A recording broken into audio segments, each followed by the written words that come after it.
manhood looks like for me is someone with a whole self-esteem, knowing yourself, being grounded, being confident enough in oneself, not arrogant or braggadocious or a sense of superiority or hierarchy. No, but comfort and confidence in the person that you are, and that you are worthy. You deserve love. You deserve to take up space. Or I deserve love. I deserve to take up space. That assuredness is energetic. Yeah. When you have that in your being, in your heart, and it's an inside job, it comes from within. Other people around you feel that. And I stop searching for as many external mechanisms of validation. I haven't canceled them all out. Of course, I have an ego relationship with so many things in my life. Social media, like wanting to be attractive, fitness, body, all like, of course, I'm under those same pressures as everyone else, but they have lessened in my life the more I have worked to build up my self-esteem and the more I've healed in recent years. So having a conversation like this and saying, well, Jonathan, what are your gifts? What do you love about yourself? And I can say, here's what I love about myself. Here are my gifts. And I can keep going. I can have a huge conversation about everything I love about myself. We have a culture that has tall poppy syndrome, where if you speak nicely about yourself, no, you have to cut that poppy down to size and get in line. You're not allowed to be, that's perceived as arrogant. Right. But I think that that's flawed, because we should be able to have mature, healthy conversations about ourselves that reflect our healthy self-esteem. And as Terry Real often says, the patriarchal masculinity system is one that denies men and boys from ever having a complete self-esteem. And from a place of fragile or fractured or incomplete self-esteem, that is how you project pain out onto others and cause harm in the world, or excessive harm, in order to try to find self-esteem from others. But it has to come from within. I just wanted to pause. I was very distracted by this beautiful field of sunflowers that's off to our right now that I believe you might be able to see out the back of the Dude, car is there a fence? Should we go and fucking poach a sunflower? That is some serious frolicking territory. That is an absolute frolicking territory. We're on the wrong side of the bloody road, though. Wow. And also, huge lesson learned for me. Is it Terry Real? I always thought it was Terry Real. Terry Real. I call him Real. Terry, can you get back to us, please, brother? Or Patch. Patch McCormick is my main Terry Real. He's in one of Terry's amazing practical if someone can give a hip up there, that would be huge. That would be wonderful. But I also, and I think to what you were just saying there at the beginning of that too, having this kind of energy that you do, that we both try to cultivate, it's incredibly attractive. Like, that will bring in so many people who will probably at some point express a romantic interest. Like, I'm sure any folks who identify as women who are watching this who can hop in the comments on it will back that up. But I think in both of our lives, we've seen that has led to many more interesting conversations around potential partnerships or romantic links because of the way that we have stepped into the world. Yeah. If you're earnest and enthusiastic and just like have self-esteem, because again, nonchalance epidemic. Everyone, and I saw this dumb ass video the other day where a guy was putting up a recent picture that Cristiano Ronaldo posted shirtless, where he's gotten really down to like an 8% body fat or something like that. And a lot of, he posted on Twitter, and a lot of women were like, we don't want this. Like, that's not what we want. And we would much prefer either like a dad bod or like more about like percentage body fat, like character and stuff. So this guy made a video, and he's like, this is a perfect example of male gaze versus female gaze. Like, and what women say they want versus what they really want. Women say they don't want a super shredded, like really lean, really vascular, muscular, Brad Pitt, Cristiano Ronaldo type. They say that, and men like that. But what women really want is they want you to look kind of like that, but they just don't want it to have cost any effort. They want it to be careless and nonchalant. Like, that's what they want. And I'm watching this video being like, you dumb ass. Like, you are so confidently talking about like, what is the female gaze, what do women want? And step one, like one of the most basic things I could ever tell any man that wants to date or be in a relationship with women is women want effort. And it's effort in yourself, effort in the relationship with them, effort towards them. Effort means I've taken the time to get to know you. I know what you like and what you don't like. I care about myself. I put effort into how I take care of myself. I have a regular exercise routine is great, or I take care of myself because I take care of my skin really well. Get off my ass, bro. I'm going the speed limit. Come on, brother. Like, women want effort. So that's completely untrue. Women don't want to see that, oh, like, yeah, this guy's effortlessly ripped, he hasn't worked hard at anything. No, women don't want that. And they're being honest with you. Right. Like, that's, he sees women replying to the tweets saying, no, we don't actually want this Cristiano Ronaldo multi-millionaire like athlete body. That's not what we expect from men. And he's like, they must be lying. Like, they actually just, you know, they're literally telling you. Bro, they're telling you. Yeah. Like, there was a video on Instagram I saw a few weeks ago, and it's this guy, like, you know, he's vamping, he's getting himself ready in the bathroom, and the on-screen text is, my girl said she wanted a Big Mac from McDonald's, and then he proceeds to make this, like, paleo, keto, whatever version of a Big Mac. And I keep getting likes on the comment I had put on it, which is not me trying to pride myself of having a viral comment. It's just like, dude, she literally told you what she wanted. Yeah. And I'm sure this was constructed in a way for rage bait, but it's like, if someone says they want a Big Mac, give them a damn Big Mac. Like, what are we doing here? People are expressing themselves, dude. They're telling you what they want. Why are you trying to give them what your version of the thing they want? She said that her favorite ice cream as a child was like the Dairy Queen, you know, fudgy, the whale cake. So I made her from hand. I went across the world and I got vanilla extract to make my own, you know. Like, and it's like, dude, you were gone for 2 months and you didn't talk to her that much just so you could go on this big quest as this big gesture of love when, like, you could got her a Fudgy the Whale cake with a really nice card. And I do need to properly identify Fudgy the Whale as a Carvel ice cream cake. I don't know what Carvel means.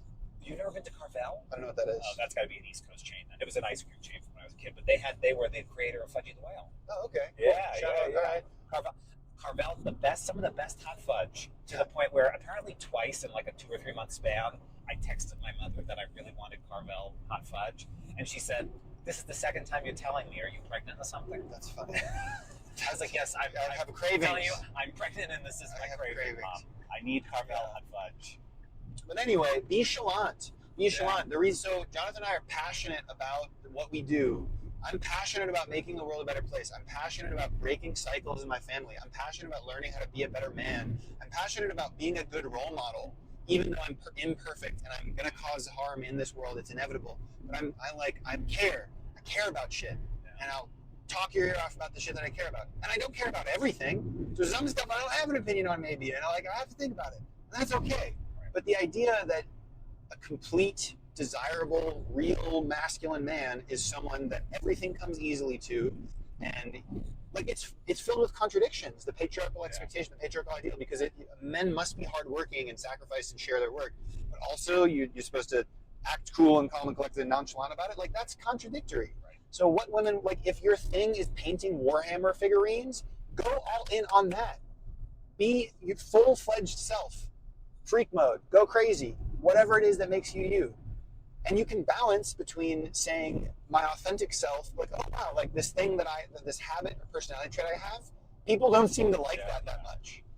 And then you have to discern for yourself, like, well, is this something that's like truly so importantly core to me? Or maybe is this lacking of a social skill, or should I change this behavior, or should I get into something else that can open up more relationships for me? Cool, make that consideration. But generally speaking, give a shit about anything. We are plagued as a society with people, young men and boys right now, who are discouraged from giving a shit, right? And it's the desirable position as a man to be like, oh, I'm apolitical, or like, I don't really, dude, bro, it's not that deep. Come on, it's not that deep, whatever. No, it's that deep. It's always that deep. It's always worth discussing, understanding, trying to see from like nuanced perspective, trying to care about others, about yourself. So be chalant. Yeah. And any man who's like, dude, women just, that's not that much effort, or like, this is what, you know, you gotta pretend to be too cool. The huzz, bro. You gotta riz the huzz by being nonchalant. Oh my God. Jump off a freaking pier. Walk off a pier. I don't want you to hurt yourself, but I do want you to get wet and feel foolish. Just like slightly. Yeah, not slightly. A high pier, not like stub your toe, just, you know? You know, it's funny you were saying that, but like, I'm going through a season of my life that's got a lot of change involved in it as we're continuing to grow within this work. But like, part of the reason, and my girlfriend has said this before, she's like, what's amazing about you is that like, you have stuff you give a shit about. You're working really hard to realize the world in which that stuff is real. And she's like, that's what makes me want to stand by you. Like, that's what makes me want to be with you, is that you are passionately pursuing this freaking thing. Yeah. And I think we can both say, like, that thing that you and I are passionately pursuing right now, like, it's not a thing that's making us super wealthy. It's a thing that takes a huge toll. It's a thing where we're revealing and talking regularly about subjects that men do not talk about and reveal things about. Like, we're doing all these things that are counter to this traditional narrative that we're told, but it's actually the thing that's leading to some of the most beautiful relationships in our lives with women and with men. Yeah, absolutely. Everyone's like, "That's cool. I rock with you." Like, you know, that's that. I love what you're about, son. Like, didn't know about men's wear. Like, that's wow. You're right. That's huge. So, absolutely care about something, and you don't. Your thing doesn't have to be this like bleeding heart. Like, I want to go work for the Red Cross and like solve disaster relief. Like, don't think that you need to deviate. Like, you can be a regular guy that has a good job or whatever, and then like has a bunch of, you know, 1 or 2 or 3 or 4 hobbies, that's what you're passionate about, and there's separation there. It doesn't have to also be your vocation, and it doesn't have to be so bleeding heart like whatever. It could be it would be great if it was, but also it doesn't have to be. But you just have to care.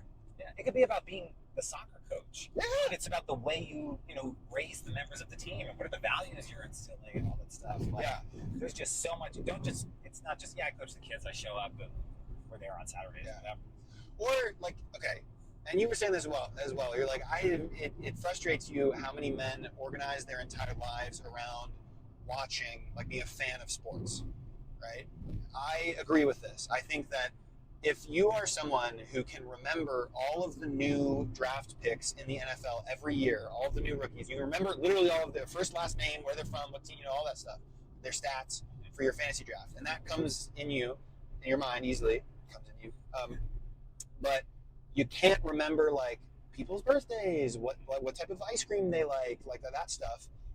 Your priorities are out of whack, and that's not a cute hobby that you're so passionate about. That's something that is like creating disconnection for you, and again, like might also fall in line with stereotypical patriarchal ways of relating, right? So if you and your friends are pooling money and doing the fantasy draft, like that's cool, you can do that, but is it like a boys club? We all get shit-faced and smoke cigars and like for our fantasy draft, and then the loser of the draft has to do something humiliating, ha ha ha. Like that is so classic. It's so mired in the rote tradition of stuff and masculinity that like come up with something new. And I think this is an area where you and I have some overlap and then also some difference. I'm definitely more of a traditional sports fan, I think, in some ways than you are. Absolutely. And you can clarify me on that in a minute, but I think, I play fantasy, for instance, but we don't have like a tradition for the loser or anything like that. We certainly talk about it, but it never's done.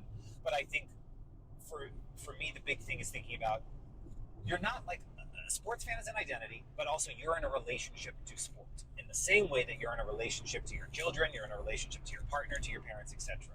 And what you choose to do around sport explains how you value that relationship relative to the other relationships you're in. And the exact example you and I were talking about when I brought this up was I was at a wedding where I believe it was the first weekend in September. Yes, it was, because it was the opening weekend in the NFL.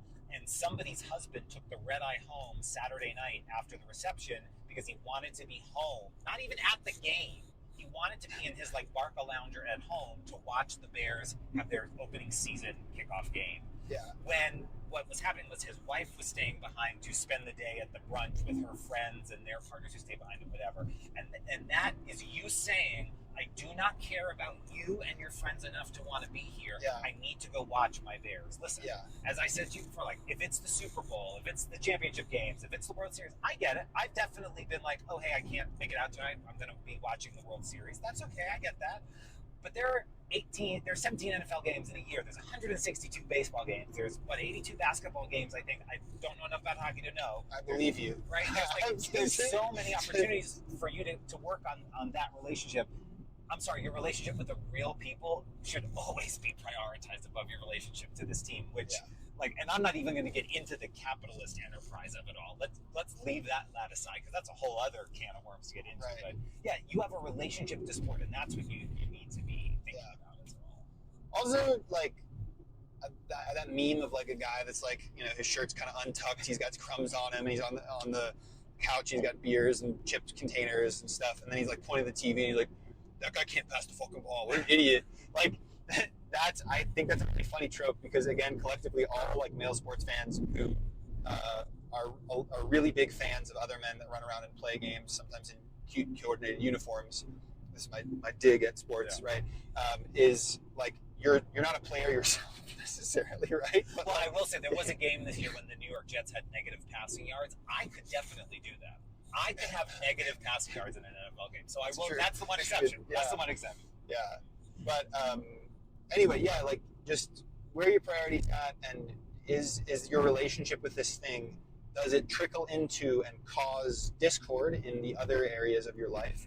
Or is it taking away from other areas of life that are based in, and it could be with anything as well. It could be with video games. It could be with gambling. It could be with like going out drinking. It could be with painting your Warhammer figurines. If you're so emotionally invested in your Warhammer figurines and you spend so much time in it that the people who care about you are like, hey man, please, like, can you text us back more? Can you come hang out with us?